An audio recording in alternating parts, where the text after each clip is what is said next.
LCS, welcome back. It's Mrs. Garlock again, and we are on to Lesson 1, Part D of our Shark and Shapes Stained Glass. So what we're going to be doing today is we're going to be transferring our original picture, and we're going to be creating some varying line weights that I'll talk about as we go. So what do you need?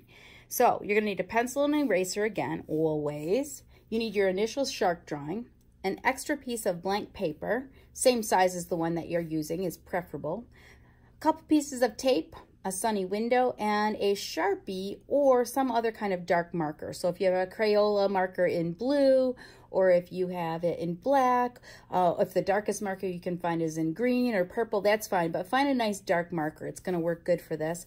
And if it's not an extra fine point, it would be better. So just a regular Sharpie. A regular marker, not necessarily extra fine, makes it hard to color in. So let's move this out of the way and get rolling. Here's my shark. We have this. If you're not to this point, then pause this video and get those divisions in the background. If you are at this point, great, you're right up with us. Now you're gonna need your blank paper and your tape.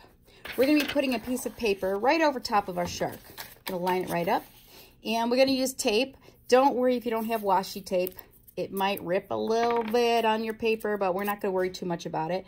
But like we've done in the past, we are going to put 2 tabs of tape right at the top. So it creates these little hinges.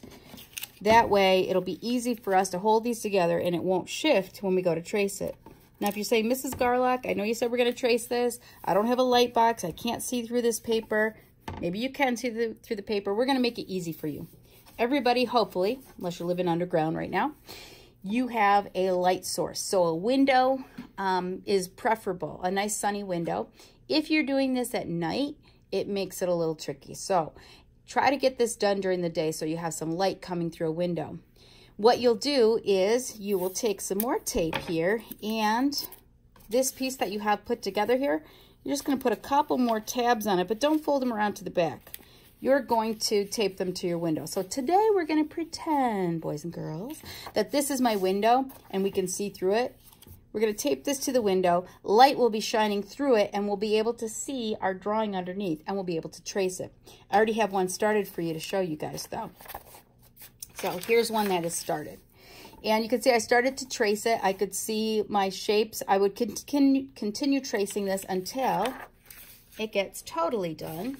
And you will have it traced without any corrections and icky ick stuff on it. Now I still have my icky ick stuff on this. So I'm going to move to a clean one that might look a little bit different. I made this copy of this one. You can see I don't really have my eraser marks or anything on here. I did ask you to draw this all the way to the edges. When this copied, it did not copy all the way to the edges, so I'd have to extend those. But here's what you'll have. Drawn in pencil, so this looks dark because it's copied, but this will all be in pencil, be just like your shark before, but you'll have worked out your shapes. You won't have any weird eraser marks or any ghosting of what you drew before that you didn't want. Next, what you're going to do is you're going to take a marker. So we need a Sharpie, and did I bring my fat Sharpie over here? Uh-oh, hold on a second. I'm going to pop over here. Thought I had everything ready. Here's my marker. So I'm going to use a Sharpie, but again, you can use Crayola if you want. We're going to trace over all of our lines, but there's something important that we're going to do for the lines that are outside of here, wherever they connect to each other or even the shark. And this is what's going to make it really cool. I'm going to show you the end result before I add color first, so you can kind of see what I mean. If you take a look at this, I have what's called varying line weights. Some of my lines are very skinny. Some of my lines are very thick. That makes it look pretty cool. It almost makes it look like the leading or the stuff that connects the stained glass together, and also just makes it look much more decorative. But if you take a look, I did not do much of that in the shark itself. I did a little bit in here. Most of the shark's lines are kept the same weight because I want him really to stand out from the background. So I want to make a difference with him. And so I haven't done a lot with that. You'll see how much I've done when I get going on it. But how do you do this? Let's go back to this one. Okay, let's get our marker ready here. All right, I'm going to do just a couple lines and show you, and then I'm going to set you off to do this on your own.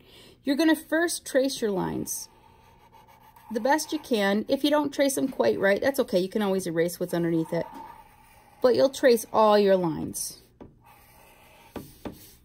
So I would trace all of these, and let's say I have all my, oops, that was a messy one, huh? Let's say I have all my lines traced right now. That includes my shark. I'm gonna go ahead and trace parts of my shark here so this makes more sense. Take your time and do it. Make it a nice product because you guys are gonna hand these in. And I'm hoping some of them will go into the art show at the end of the school year, but regardless, you'll have them for your portfolio. You can keep these around,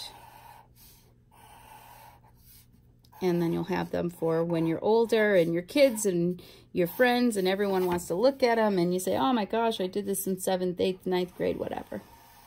Okay, gotta give him his nose. Okay, so I got my shark traced. Trace those little guys, and I'm going to trace my whole background, all of these shapes too. And remember, I'm going to extend them right to the outside edge of my paper.